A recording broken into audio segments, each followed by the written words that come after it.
कि शब्द संभाल के बोलिए।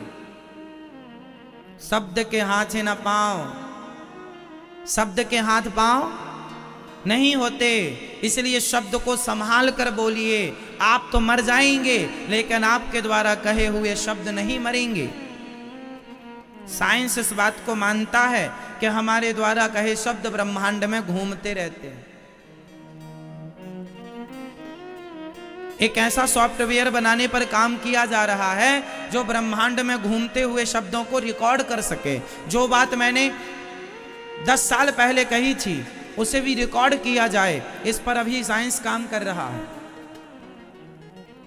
भगवान श्री कृष्ण ने अर्जुन को जो ज्ञान गीता में सुनाया था, भगवान की आवाज में वही ज्ञान रिकॉर्ड करने की कोशिश की जा रही है साइंस के द्वारा।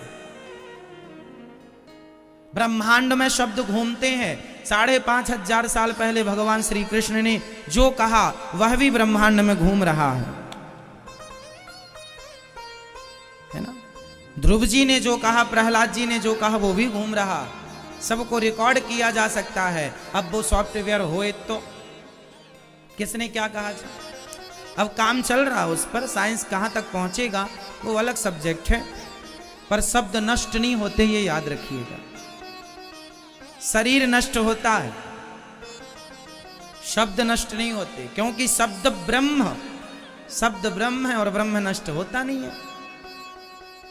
इसलिए मेरी माँ, आप लोग बोलने के पहले विचार जरूर किया करो कि आप क्या बोलने जा रहे हैं। कई बार बोलने में विवाद हो जाता है।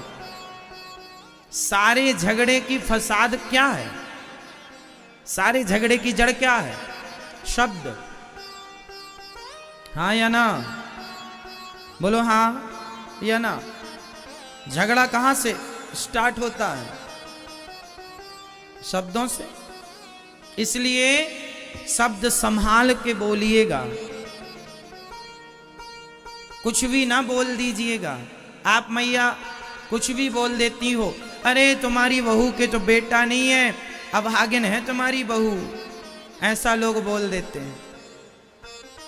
यदि तुमने किसी को अभागिन कह दिया, शब्द रिकॉर्ड हो गया। क्या है ना कि बात जवान से और तीर कमान से निकल गया, फिर वापस हो ही नहीं सकता। आपने किसी को कह दिया कि तेरे बहू के बेटा नहीं है, तू अभागिन है। अब वो जो अभागिन निकल गया ना, वो इस ब्रह्मांड में गूंजता रहेगा, अभागिन है, अभागिन है, अभागिन है। और वही शब्द फिर वापस आपके आने वाली पीढ़ी में किसी को पकड़ लेगा। फिर तुम्हारे ही कुल खानदान में कोई ऐसी हो जाएगी जिसके नहीं होगा बच्चा, और फिर वो शब्द वापस उस पे आ जाएगा, अभागिन है। जो कहा है वो सुनना तो पड़ेगा। ये प्रकृति गोल है ना, वापस होता है। आप दीवार पर एक बॉल मारिए, जितनी तेजी से आप बॉल मारेंगे उतनी तेजी से बॉल, हाँ या ना मैया? सो रही हो मेरी मां? सुनो, आप बॉल जितनी तेजी से दीवार पर मारेंगे उतनी तेजी से बॉल वापस आएगी। यही प्रकृति का संतुलन है। आप जो शब्द कहते हैं वह शब्द आपकी तरफ बड़ी तेजी से वापस आते हैं। आपने किसी को एक थप्पड़ मार दिया, मार दो, पर वो थप्पड़ उसकी चटाक गूंजती रहेगी ब्रह्मांड में, फिर वो तुम्हारे गाल में देर सवेर पड़ेगा जरूर। कौन मारेगा? तुम्हारा बाप मारे, शेर को सवा शेर मिलेगा, मारेगा जरूर। इसलिए हम ये ना सोचें कि हम पावरफुल हैं, कह दें कुछ भी, बोल दें कुछ भी, ना, मनमानी नहीं चलेगी। इसलिए विचार कर लो। तो आज से आप कितने लोग हैं जो शब्दों को संभाल कर बोला करेंगे? कितने लोग बोलेंगे आज से? जो मुंह में आया वो नहीं बोलेंगे, पहले अपना विवेक से फिल्टर करेंगे, इसमें से कितना बोलने लायक है कितना बोलने लायक। भाई आप घर में गेहूं पिसवा कर जब आटा लाते हैं ना, तो उस आटे को भी रोटी बनाने के पहले चलनी से चालते हैं। तो जब चाले हुए आटे की रोटी बनाते हैं, कोई कचरा ना जाए, तो फिर शब्दों को भी तो अपने विवेक की चलनी से चाल लो। इनमें से कितने शब्द प्रयोगी हैं, उपयोगी हैं, और कितने अनुपयोगी हैं।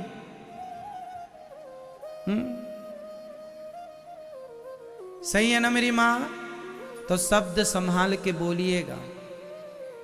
पत्नी से भी क्या बोलना है, अच्छे से बोला करो। पति से क्या बोलना है, कई बार आप लोग ऐसा बोल देते हैं कि वो बातें सारी जिंदगी याद रह जाती। तुमने ऐसा कह दिया था, आपने ऐसा कहा था। पति पत्नी में ही ऐसी बातें हो जाती हैं। कई बार गुस्से में कुछ निकल आता है, जिससे गुस्सा तो ठंडा हो जाएगा 10 मिनट में, पर वो बात जो निकल गई सामने वाला पकड़ लेगा, वो सालों तक वो बात को पकड़े चलाएगा। तुमने ऐसा कहा था, जबकि वो बात गुस्से में कही गई थी, पर फिर भी चूंकि निकल तो गई है। ऐसा होता है कि नहीं? सास गुस्से में कुछ कह दे तो बहू पकड़ लेती है, और बहू गुस्से में कुछ कह दे तो बाकी सब भूल जाएगी। तुम्हारा पांव दबाया याद ना रहेगा दुनिया को, पर एक शब्द गलत निकल जाएगा, दुनिया याद कर लेगी। तुमने ऐसा कहा था। तुम किसी की आरती उतारो, वो याद ना रहेगा दुनिया को। तुम किसी के लिए अपना गर्दन काट दो, वो याद ना रहेगा दुनिया को। बस एक बार तुम किसी को गलत धोखे से कह दो, उसकी डिक्शनरी में लिख जाएगा तुमने ऐसा कहा था। हाँ या ना? जबकि आपके कहने का कोई भाव नहीं था, धोखे से निकल गई बात, फिर भी लोग पकड़ लेते हैं। इसलिए शब्दों में बड़ी जान होती है मेरी माँ। इन्हीं से आरती अरदास और अजान होती है। यही समुंदर के वह मोती हैं जिनसे इंसानों को इंसानों की पहचान होती है। ये वाणी बहुत मायने रखती है। इसलिए शब्दों को संभालिए। बोलो यदि पहले तुम तौलो, फिर मुख को खोला करना। पुष्प नहीं बन सकते हो तो कांटे बनकर। ठीक है मेरी मां। भागवत जी महाभारत का युद्ध सिखाता क्या है कि संभाल के बोलना है शब्द। दुर्योधन और कर्ण की तरह कुछ भी नहीं बोल देना कि आज तुम्हारा शासन है तो बोल दिया ना। अच्छा, तीसरी बात महाभारत ये सिखाती है, देखो एक तरफ सिखाती है उल्टा बोलो मत, और दूसरा ये सिखाती है चुप रहो मत। बताओ चुप रहना अच्छा है कि बुरा है? फटाफट बताओ। हम महाभारत से वो चीजें निकाल कर देंगे आपको जो आपके लिए हितकर है, लाभदायक। मैया सो रही हो मेरी माँ? रात को आज सोई नहीं मेरी माँ?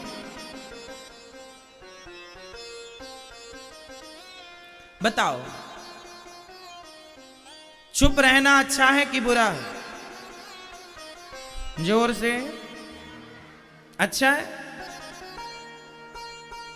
चलो आप कह रहे हैं अच्छा है, तो भरी सभा में द्रौपदी की साड़ी खिंच रही है, वो हेल्प के लिए मदद के लिए चिल्ला रही है, और भीष्म पितामह चुप हैं, तो ऐसा चुप होना सही है? जहां बोलने का काम है वहां चुप मत रहना है, और जहां चुप रहने का काम है वहां बोलना मत। अब ये आपको डिसाइड करना पड़ेगा कि कहां चुप रहना है और कहां। ये ज्ञान आपका है, ये कोई स्कूल में नहीं पढ़ाया जाएगा कि कहां बोलना और कहां।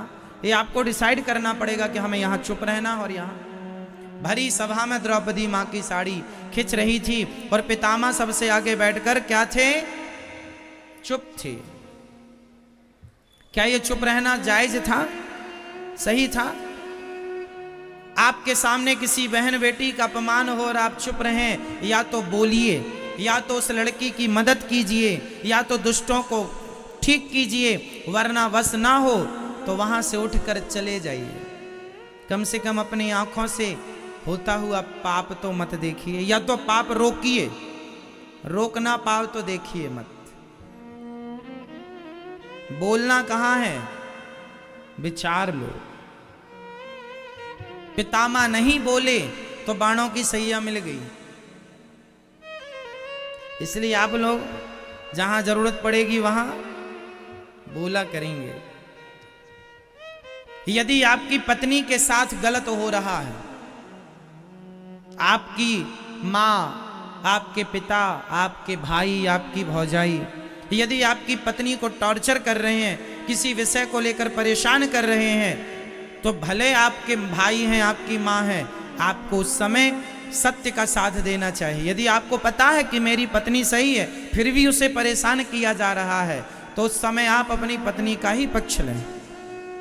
यदि आपको पता है कि आपकी मां सही है और आपकी पत्नी उन्हें टॉर्चर कर रही है, परेशान, तो आपको अपनी मां का पक्ष लेना चाहिए। मतलब पितामह की तरह चुपचाप तमाशा ना देखना,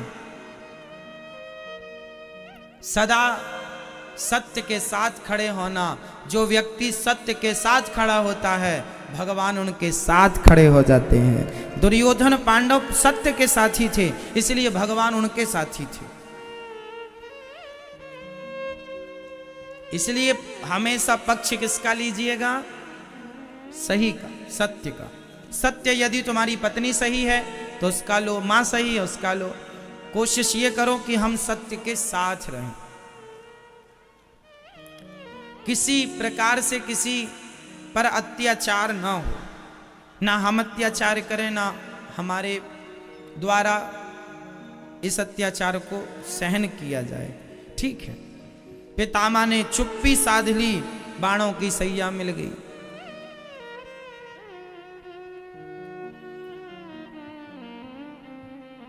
संभल जाइएगा। अब आगे चलते हैं। महाभारत में एक बढ़िया सीख यह भी है कि हमें आंखों में पट्टी नहीं बांधनी चाहिए। माता गांधारी ने पट्टी बांध ली ना, किसके लिए बांधा? अपने पति के लिए, कि वो अंधे हैं तो मैं भी पट्टी बांधूंगी। अब बताइए, आपका पति यदि अंधा है तो क्या आप भी पट्टी बांध लेंगी? तो ये समझदारी हुई? क्यों? मुझे लगता है आज की स्त्री इतनी गैर जिम्मेदार नहीं होगी जितनी गैर जिम्मेदार ये मां है। तुम्हारी आंखों में पट्टी बांधने के कारण ही, अच्छा माता गांधारी ने आंखों की पट्टी उतारी, पर जब उतारी तब तक देर हो गई। आपको पता है गांधारी जी ने अपनी पट्टी उतारी थी, कब उतारी थी? दुर्योधन को बचाने के लिए। जब 99 बेटे मर गए, कल बेटा तू सारे कपड़े उतार के आ जाना, मैं तुझे देखूंगी, मेरी दृष्टि जहां जहां पड़ेगी तू वज्र का हो जाएगा। चला दुर्योधन। भगवान ने कहा कहां जा रहे हो? शर्मा गया, छिप गया पेड़ के पीछे। भगवान ने कहा कपड़े नहीं पहने आज तुमने? घर में कपड़े नहीं है? नहीं, माँ ने बुलाया ऐसी आना।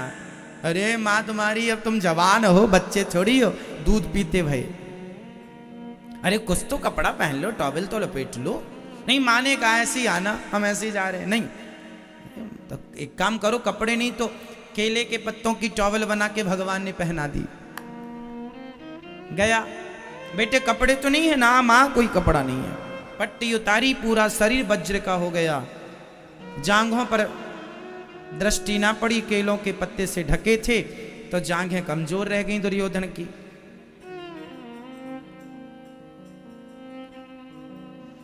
गांधारी मां ने पट्टी उतारी थी इसलिए कि मैंने जीवन भर जितनी तपस्या की है, पतिव्रता नारी का सारा पुण्य मैं अपने पुत्र को दे दूंगी ताकि मेरा पुत्र अमर हो जाए। क्यों? दुर्योधन जैसे बेटे को अमर करना चाहती है गांधारी, ताकि और महिलाओं के कपड़े उतारता रहे। ऐसे बेटे के लिए तुम आंख खोल रही हो मेरी मां। आपने अपनी आंखों की पट्टी उतार दी ना मां गांधारी आपने। यदि ये पट्टी आपने तब उतारी होती जब द्रौपदी की लाज लुट रही थी, द्रौपदी की लाज लुट रही थी, तब पट्टी उतार करके तुमने अपने बच्चों को सही रास्ता दिखाया होता, तो आज तुम्हें पट्टी उतारने की जरूरत ना पड़ती। यहां पर मां गांधारी ने पट्टी तो उतारी आंखों की, पर उतारने में जरा देर हो गई। आप लोग भी अपनी आंखों की पट्टी समय से उतार लेना। पुत्र मोह पुत्री मोह में ना पड़ जाना। जब तक अक्कल आएगी तब तक बच्चे बिगड़ जाएंगे। समय से बच्चों को संस्कार, समय से बच्चों को वो ज्ञान जो उन्हें मिलना चाहिए। आजकल बच्चों को शिक्षा तो मिलती है, संस्कार नहीं मिलते, जिसके कारण समाज गलत रास्ते पर चला जा रहा है। आपको क्या लगता है स्कूल में ही पढ़ाएंगे सब? स्कूल में ही पढ़ाएंगे सब? स्कूल में कुछ ना पढ़ाया जाएगा। संस्कार स्कूलों के आश्रित ना रहिएगा, संस्कार घर पे ही दीजिएगा। स्कूलों में तो गा से गधा पढ़ाते हैं।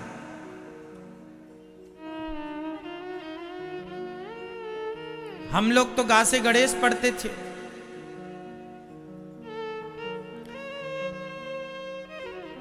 आ से अनार पढ़ाया जाता है, जबकि होना चाहिए आ से अर्जुन पढ़ाया जाए। अर्जुन का कर्ण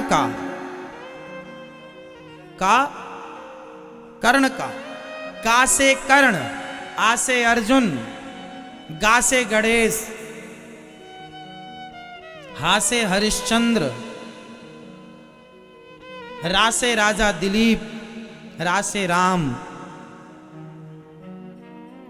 का से कृष्ण, चाहे कर्ण चाहे कृष्ण, कर्ण कृष्ण। तो हमें का से कृष्ण पढ़ाया जाता, रा से राम पढ़ाया जाता, हा से हरिश्चंद्र पढ़ाया जाते, आ से अर्जुन पढ़ाया जाता। तो सोचो आपके बच्चों के संस्कार कैसे होते, उनका भविष्य कैसा होता। लेकिन आपके बच्चों को पढ़ाया गया गा से गधा, जबकि होना चाहिए था गा से गणेश। बताओ गणेश अच्छा है या गधा?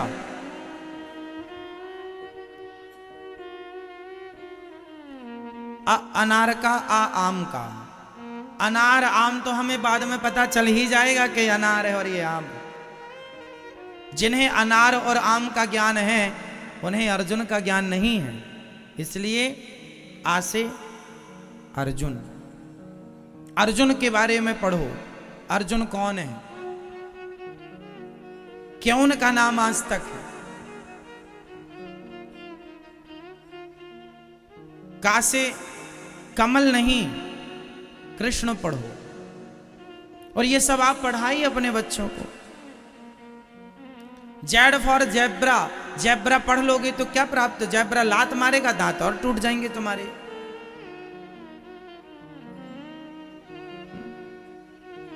इसलिए जरूरत इस चीज की है कि आप अपने बच्चों की जो पढ़ाई है, शिक्षा है, उसमें संस्कार आप डालें। स्कूल नहीं डाल पाएगा,